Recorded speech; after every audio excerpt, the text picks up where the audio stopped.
Hello ಸ್ನೇಹಿತರೆ, welcome back to my channel. ನಾನು ಚೈತ್ರ. ಇವತ್ತು ಬೆಳಗ್ಗೆನ ತಿಂಡಿ ಮುಗಿಸ್ಕೊಂಡು ಅಡುಗೆ ಕೆಲಸ ಶುರು ಮಾಡ್ತಾ ಇದ್ದೀನಿ ಸ್ನೇಹಿತರೆ. ಸೊ ನಿಮ್ಮೆಲ್ಲರ ಜೊತೆ ಮಾತಾಡ್ತಾ ಅಡುಗೆ ಶುರು ಮಾಡೋಣ, ಅಡುಗೆ ಕೆಲಸ ಮಾಡ್ಕೊಳ್ಳೋಣ ಅಂಥೇಳಿ ಈಗ ಬ್ಲಾಗನ್ನು ಸ್ಟಾರ್ಟ್ ಮಾಡ್ತಾ ಇದ್ದೀನಿ. ಆ್ಯಕ್ಚುಲಿ ಒಂದು ಸ್ಯಾಡ್ ನ್ಯೂಸ್ ಇದೆ, ಏನು ಅಂತ ತಿಳಿಸ್ತೀನಿ. ಈಗ ಬೇಳೆ ವಾಶ್ ಮಾಡ್ಕೊಳ್ತಾ ಇದ್ದೀನಿ. ಒಂದು ಕಡೆ ನೀರು ಇಟ್ಟಿದ್ದೀನಿ, ಅದಕ್ಕೆ ನೀರು ಬಿಸಿ ಆದಮೇಲೆ ಬೇಳೆ ಹಾಕೋಣ ಅಂತ ಹೇಳಿಬಿಟ್ಟು.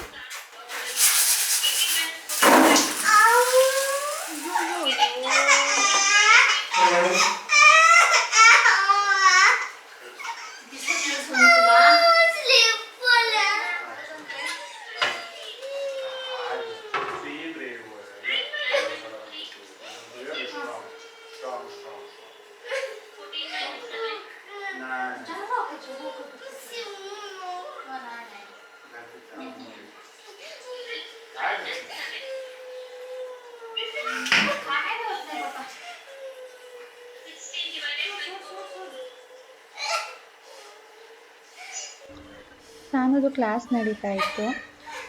ಅವಳು ಅದು ಯಾತಕ್ಕೆ ಎದ್ದೋದ್ಲೋ ಗೊತ್ತಿಲ್ಲ. ಎದ್ದು ಹೋಗಿ ಬರಬೇಕಾದ್ರೆ ಸ್ಲಿಪ್ ಆಗಿಬಿಟ್ಟು ಆ ಚೇರ್ ಅವಳ ನೀಗೆ ತಗಲ್ಬಿಟ್ಟು ಉದ್ದಕ್ಕೆ ಸ್ಕ್ರ್ಯಾಚ್ ಆಗಿ ಅಲ್ಲಿಂದ ಬ್ಲಡ್ ಬರ್ತಾ ಇತ್ತು. ಬ್ಲಡ್ ನೋಡಿಲ್ಲ ಅಂದರೆ ಸಾನು ಅಷ್ಟೊಂದು ಅಳೋದಿಲ್ಲ, ಬಟ್ ಬ್ಲಡ್ ನೋಡ್ಬಿಟ್ರಂತೂ ನೋವಾಗಲಿಲ್ಲ ಅಂದ್ರೂ ಅಳಕ್ಕೆ ಶುರು ಮಾಡಿಬಿಡ್ತಾಳೆ. ತುಂಬ ಭಯ ಅವಳಿಗೆ. ಬಟ್ ಓಕೆ, ಮೊದಲಿಗಿಂತ ಈಗ ಸ್ವಲ್ಪ ಪರವಾಗಿಲ್ಲ. ಮೊದಲು ತುಂಬ ಅಂದರೆ ತುಂಬ ಹೊತ್ತು ಅಳೋಳು, ಅದ್ರ ಮೇಲೆ ಗಮನ ಇರ್ತಾಯಿತ್ತು. ಈಗ ಸ್ವಲ್ಪ ಹೊತ್ತು ಸ್ಟಾರ್ಟಿಂಗಲ್ಲಿ ಉರಿಯುತ್ತೆ ಅಲ್ವಾ, ಆ ಉರಿ ಇರೋ ತನಕ ಸ್ವಲ್ಪ ಹೊತ್ತು ಅಳ್ತಾಳೆ, ಆಮೇಲೆ ಸಮಾಧಾನ ಮಾಡ್ಕೊಳ್ತಾಳೆ. ಅಮ್ಮ ನೋವು ಹೋಯ್ತು, ಉರಿ ಹೋಯ್ತು ಅಂತ ಹೇಳಿಬಿಟ್ಟು ನಾರ್ಮಲ್ ಆಗಿಬಿಡ್ತಾಳೆ. ಬಟ್ ಅಲ್ಲಿ ತನಕ ಅವಳಿಗೆ ಸಮಾಧಾನ ಮಾಡಬೇಕು.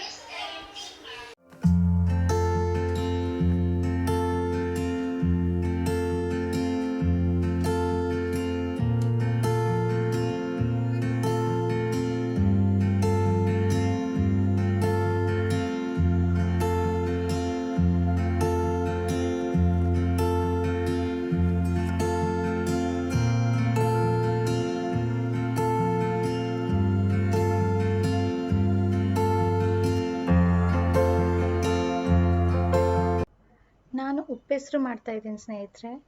ಕೋಸಿತ್ತು, ಆ ಕೋಸನ್ನು ಉಪ್ಪೆಸರು ಮಾಡ್ತಾಯಿದ್ದೀನಿ. ಲಾಸ್ಟ್ ಟೈಮ್ ಉಪ್ಪೆಸರು ಹಾಗೆ ಉಪ್ಪೆಸರು ಖಾರ ಎಲ್ಲನೂ ಡೀಟೇಲಾಗಿ ಶೇರ್ ಮಾಡಿದ್ದೀನಿ. ಹಾಗಾಗಿ ನಾನು ಇವತ್ತು ಡೀಟೇಲ್ಸ್ ಏನೂ ತೋರಿಸ್ತಾ ಇಲ್ಲ.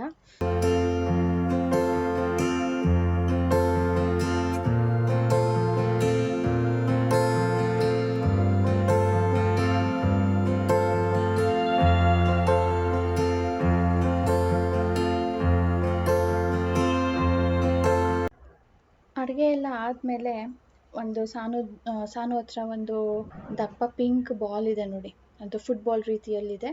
ಅದರ ಏರ್ ಕಡಿಮೆ ಆಗಿಬಿಟ್ಟಿತ್ತು. ಅದಕ್ಕೆ ಏರ್ ತುಂಬಿಸೋಣ ಅಂತ ಹೇಳಿಬಿಟ್ಟು ಈ ಸೈಕಲ್ ಪಂಪ್ ಇರುತ್ತಲ್ಲ, ಅದರಲ್ಲಿ ನಾವು ಏರ್ ತುಂಬಿಸೋದು. ಅದನ್ನು ರಾಜೇಶ್ ಕೊಟ್ಟೆ, ಸ್ವಲ್ಪ ಹೆಲ್ಪ್ ಮಾಡಿ, ನಾನು ಬಾಲ್ ಇಟ್ಕೊಳ್ತೀನಿ, ನೀವು ಪಂಪ್ ಮಾಡಿ ಅಂತ. ಅವರು ಗೊತ್ತಲ್ಲ ಏನು ಫೋರ್ಸ್ಫುಲಿ ಹೊಡೆದ್ರು. ಬೇಗ ಆಯಿತು. ಆಮೇಲೆ ಸಾಕು ಬಿಡ್ರಿ ಅಂತ ಹೇಳೋದಕ್ಕೂ ಅವರು ಫೋರ್ಸ್ಫುಲಿ ಬಿಟ್ಬಿಟ್ರು. ಅದು ಸರಿಯಾಗಿ ಬಂದು ನನ್ನ ಕಾಲ ಹತ್ರ ಹೊಡಿತು.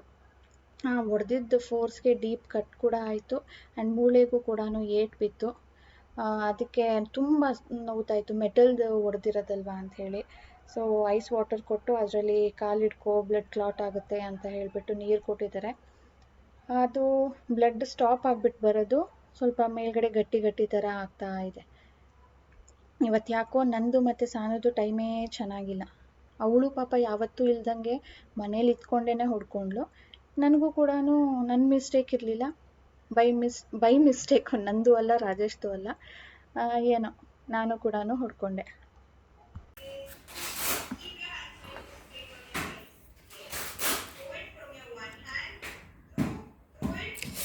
ಅಮ್ಮಕ್ಕೆ ಬಿಡ್ರಿ, ನೀವು ಒಳ್ಳೆ ಚೆನ್ನಾಗಿ ಹೋಗ್ತೀರಾ ಅಲ್ಲ ನೋಡಿ ಏನು. ಇವತ್ತಿನ ಡೇನೇ ಯಾಕೋ ಸರಿ ಇಲ್ಲ, ಇಬ್ರಿಗೂ ಏಟಾಯಿತು. ಸಾನೂ ಏಟ್ ಮಾಡ್ಕೊಂಡು, ಇವಳು ಏಟ್ ಮಾಡ್ಕೊಂಡು. ಅಮ್ಮಕ್ಕೆ ಬಿಡ್ರಿ. ಇಲ್ಲಪ್ಪ.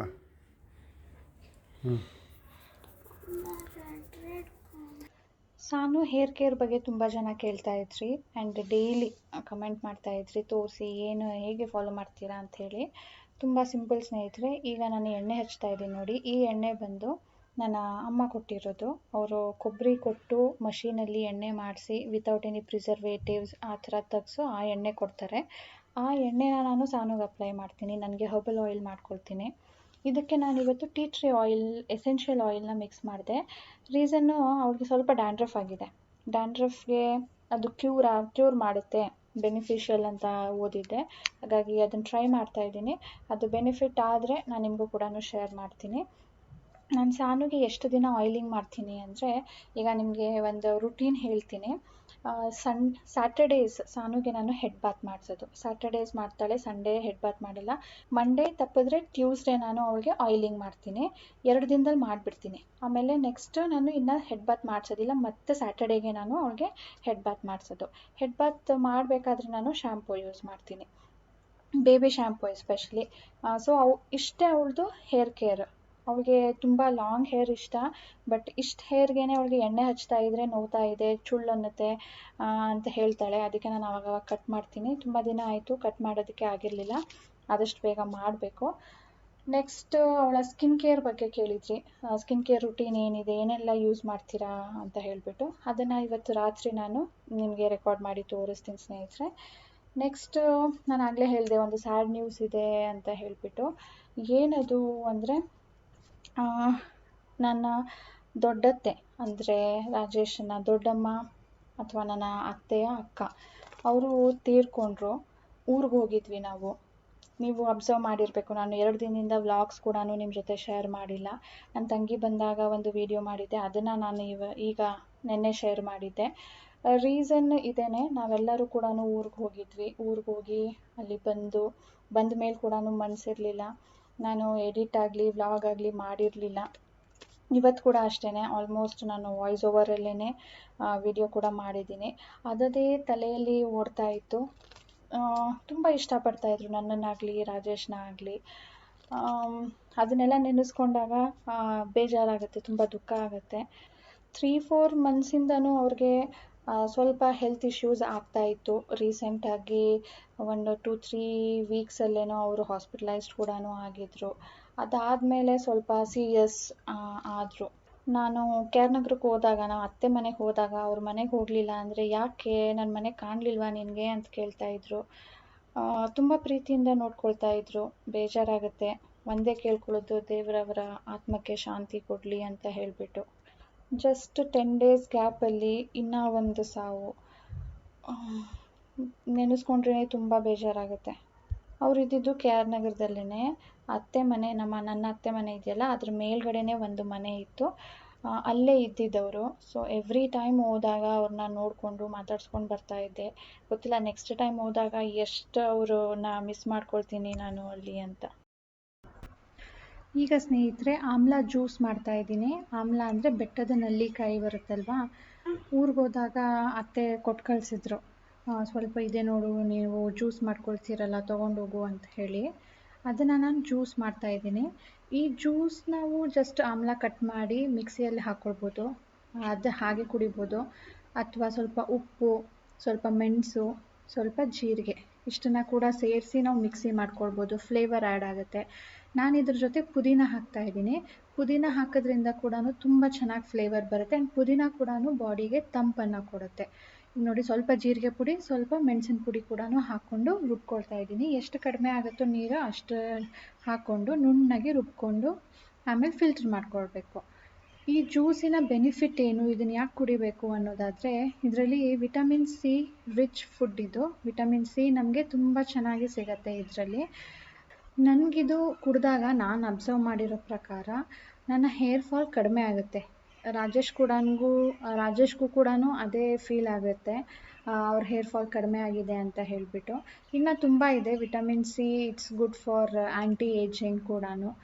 ನಾನು ಆ ರೀಸನ್ಗೋಸ್ಕರ, ಲೈಕ್ ಹೇರ್ಗೆ ಇದು ತುಂಬಾ ಒಳ್ಳೆಯದು ಅಂತ ಹೇಳಿಬಿಟ್ಟು ಆವಾಗವಾಗ ಇಲ್ಲೂ ಕೂಡ ತರ್ತಾ ಇರ್ತೀನಿ. ತಂದು ಏನು ಇಂಗ್ರೀಡಿಯೆಂಟ್ಸ್ ಅದು ಬೇರೆ ಏನೂ ಇಲ್ಲ ಫ್ಲೇವರ್ಗೆ ಅಂದರೂ ಕೂಡ ಜಸ್ಟ್ ಆಮ್ಲಾನ ಜ್ಯೂಸ್ ಮಾಡ್ಕೊಂಡು ಕೂಡ ಕುಡಿಬೋದು. ನಾನು ಇದನ್ನು ಒಂದು 3 ಡೇಸ್ಗೆ ಆಗೋ ಥರ ಮಾಡ್ತಾಯಿದ್ದೀನಿ. ಇವತ್ತು, ನಾಳೆ, ನಾಡಿದ್ದು. ಆಮೇಲೆ ಇದು ಟೇಸ್ಟ್ ಚೇಂಜ್ ಆಗಿಬಿಡುತ್ತೆ. ಫ್ರಿಜ್ಜಲ್ಲಿ ಇಟ್ಕೊಳ್ಳೋದಕ್ಕೆ ಆಗೋದಿಲ್ಲ, ಹುಳಿ ಬರುತ್ತೆ. ಸೊ ಇದನ್ನು ನಾವು ಮಾಡಿದ ತಕ್ಷಣವೇ ಕುಡಿದ್ಬಿಟ್ಟು ಫ್ರಿಜ್ಜಲ್ಲಿ ಎತ್ತಿಟ್ಬಿಡ್ತೀನಿ. ನಾಳೆ ಮತ್ತು ನಾಡಿದ್ದಲ್ಲಿ ಖಾಲಿ ಮಾಡಿಬಿಡ್ಬೇಕು, ಇಲ್ಲ ಅಂದರೆ ಇದು ಟೇಸ್ಟ್ ಚೇಂಜ್ ಆಗುತ್ತೆ, ಚೆನ್ನಾಗಿರೋದಿಲ್ಲ. ಆ್ಯಂಡ್ ಇದನ್ನು ಸ್ಟೀಲಲ್ಲಿ ಇಡಬಾರ್ದು, ಗ್ಲಾಸ್ ಅಥವಾ ಪ್ಲಾಸ್ಟಿಕಲ್ಲಿ ಮುಚ್ಚಿ ಏರ್ ಟೈಟ್ ಕಂಟೈನರ್ನಲ್ಲಿ ಇಟ್ಕೊಳ್ಬೋದು. ಊಟ ಆಯಿತು ಸ್ನೇಹಿತರೆ. ಈಗ ಮಲ್ಕೊಳ್ಳೋ ಟೈಮು, ನಮ್ಮ ಸ್ಕಿನ್ ಕೇರ್ ಟೈಮು. ಆ್ಯಂಡ್ ಇವತ್ತು ಸಾನು ಬಟ್ಟೆ ಮಡ್ಚ್ಕೊಟ್ಲು ನನಗೆ. ಅದನ್ನು ಎಲ್ಲ ಸರಿ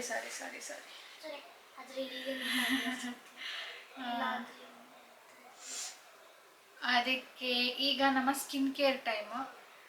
ಸಾನು ಬಟ್ಟೆ ಮಡ್ಚ್ಕೊಡ್ತಿದ್ಲಲ್ಲ, ಅದನ್ನು ಈಗ ಎತ್ತಿಡ್ತಾ ಇದ್ದಾಳೆ. ಅವಳೇ ಎತ್ಕೊಳ್ಳೋನು ಇಡ್ತಾಳೆ. ಅದಕ್ಕೆ 2 ರೂಪಾಯಿ ಸಿಗುತ್ತೆ. ನೀವು ಕೇಳಿದ್ರಿ ಒಂದ್ಸರಿ ಸಾನು ಹೇಗೆ ಅರ್ನ್ ಮಾಡ್ತಾಳೋ ಅಥವಾ ಹೇಗೆ ಸೇವ್ ಮಾಡ್ತಾಳೆ, ಹೇಗೆ ಕೊಡ್ತಾ ಇದ್ದೀರಾ ನೀವು ಅವಳಿಗೆ ಪಾಕೆಟ್ ಮನಿನ ಅಂತ ಹೇಳ್ಬಿಟ್ಟು. ಇದು ಪಾಕೆಟ್ ಮನಿ ಅಲ್ಲ. She helps me in my work and she earns. Very nice. Very first thing ಅವಳು ಬಟ್ಟೆ ಮಡಚ್ಕೊಡೋದು ನನಗೆ. ಬಟ್ಟೆ ಮಡಚಿ ಎತ್ತಿಡ್ತಾಳೆ, ಆವಾಗ ಅವಳಿಗೆ 2 ರೂಪೀಸ್ ಸಿಗುತ್ತೆ. ಅವತ್ತೆಲ್ಲ ನಾನು ಬರೀ ಬಟ್ಟೆ ಮಡಚಿ 1 ರೂಪಾಯಿ ಸಿಗ್ತಾಯಿತ್ತು, ಅಮ್ಮ ಎತ್ತಿರ್ತಾ ಇದ್ರು. ಈಗ ಅಮ್ಮ ಡೈಲಿ ವೇರ್ ಜೊತೆ ಇರ್ತಾ ಇದೆಯಲ್ಲ. ಎಲ್ಲಾನು ಡೈಲಿ ವೇರೇ ಅಲ್ವಾ? ಇಲ್ಲ, ಇದು ಈ ಕಡೆದು ನೈಟ್ ಡ್ರೆಸ್ಸು, ಈ ಕಡೆದು ಡೈಲಿ ವೇರು. ಓ ನೋಡಿ, ನನ್ನ ಮಗಳು ಎಷ್ಟು ದೊಡ್ಡವಳಾಗಿದ್ದಾಳೆ ಈಗ ಅಂದರೆ ಎಲ್ಲಾನು ಸಪ್ರೇಟ್ ಆಗಿ ಇಡ್ತಾಳೆ. Very nice baby. ಓಕೆ ಸ್ನೇಹಿತರೆ, ಈಗ ಸಾನು ನನಗೆ ಗಿಫ್ಟ್ ಕೊಡ್ತಾಳಂತೆ. ಇವತ್ತು ಇಂಟರ್ನ್ಯಾಷನಲ್ ವಿಮೆನ್ಸ್ ಡೇ. ವಿಶ್ ಮಾಡಿದ್ಲು. ವಿಶ್ ಮಾಡಾದ್ಮೇಲೆ ಕ್ಲಾಸಸ್ ಎಲ್ಲ ಮುಗಿದ್ಮೇಲೆ ನನಗೆ ಅಂದ್ಬಿಟ್ಟು ಗಿಫ್ಟ್ ಮಾಡಿದ್ದಾಳಂತೆ. ತಗೊಂಡು ಬಾ ಸಾನು.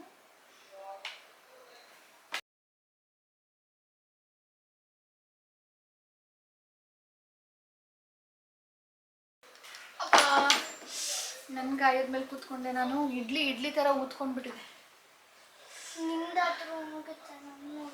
ನಂದು ಹೋಗಿಲ್ಲ, ನಿಂದು ಹೋಗಿಲ್ಲ, ಇವತ್ತೇ ಆಗಿರೋದು.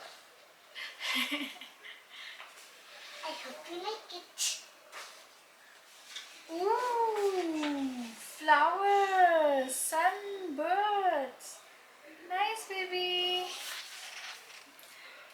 ಇದು ಅದು ಸಾನು ಫೋರ್ಕ್ ಯೂಸ್ ಮಾಡ್ಕೊಂಡು ಬಂದಿರೋದಾ? ಬರೀ 2 ಮಾಡಿದ್ದೀನಿ, ಸರಿಯಾಗಿ ಬಂದಿಲ್ಲ, ಅದಕ್ಕೆ ಡ್ರಾ ಮಾಡಿದ್ದೀನಿ. ಓಕೆ, ಫೋರ್ಕ್ನ ಪೇಂಟಲ್ಲಿ ಡಿಪ್ ಮಾಡಿಬಿಟ್ಟು ಇದ್ರ ಮೇಲೆ ಇಂಪ್ರಿಂಟ್ ಕೊಡೋದು. Nice idea Sanu. ನಾನು ಮಾಡಿಲ್ಲ, ಮತ್ತೆ ಅಂದರೆ ಐಡಿಯಾ ನಂತಲ್ಲ, ಹಾಂ, ಯೂಟ್ಯೂಬಲ್ಲಿ. ನನ್ನ ಗಿಫ್ಟ್ ಫಾರ್ ವಿಮೆನ್ಸ್ ಡೇ. ಅನ್ಕೊಂಡೆ ಫ್ರೇಮ್ ಮಾಡೋಣ ಅಂತ. ಹೇಗೆ ಮಾಡಿ ಆಮೇಲೆ ಜಾಗ ಸಹ ಇಲ್ಲ. Thank you baby. ಇಷ್ಟು ಮಾಡಿದ್ಯಲ್ಲ ಸಾಕು, ನನಗೋಸ್ಕರ ಮಾಡಿದ್ಯಲ್ಲ. Thank you. ಈಗ ನಿಂದು ಸ್ಕಿನ್ ಕೇರ್ ಪ್ರಾಡಕ್ಟ್ಸ್ ತೋರಿಸು, ಏನೇನು ಯೂಸ್ ಮಾಡ್ತೀಯಾ? ದಿನ ರಾತ್ರಿ ಅವಳು ಅದನ್ನು ಹಚ್ಕೊಂಡು ಮಲ್ಗೋದು. ಇಲ್ಲ ಅಂದರೆ ಏನಾಗುತ್ತೆ, first one is lip balm. ಇದು ಡೇ ಟೈಮಲ್ಲಿ ಕೂಡ ಹಚ್ಕೋತಾಳೆ ಕೆಲವೊಂದು ಸಾರಿ, ತುಂಬ ಡ್ರೈ ಆದಾಗ. Face cream Johnson's baby cream. ಇದು ಒಂದು 2 ದಿನ ಅವಳೇನಾದರೂ ಲೇಸಿ ಥರ ಆಗಿಬಿಟ್ಟು ಹಚ್ಕೊಳ್ಳಿಲ್ಲ ಅಂದರೆ ಪಿಂಪಲ್ಸ್ ಶುರು ಆಗುತ್ತೆ. ಏನು ಮಾಡ್ತಾಳೆ, ಇಲ್ಲೆಲ್ಲ ಹಚ್ಕೋತಾಳೆ, ಮೂಗ್ ಮೇಲೆ ಹಚ್ಚೋದೇ ಇಲ್ಲ. ಸೊ ಅಲ್ಲಿ ಪಿಂಪಲ್ಸ್ ಶುರು ಆಗುತ್ತೆ. ನೆಕ್ಸ್ಟ್ ಬಂದು ಬಾಡಿ ಲೋಷನ್. ಈ ಲೋಷನ್ ಅವಳು ಹ್ಯಾಂಡ್ಸ್, ಲೆಗ್ಸ್ ಆ್ಯಂಡ್ ಫುಟ್ಗೂ ಕೂಡ ಹಚ್ತಾಳೆ.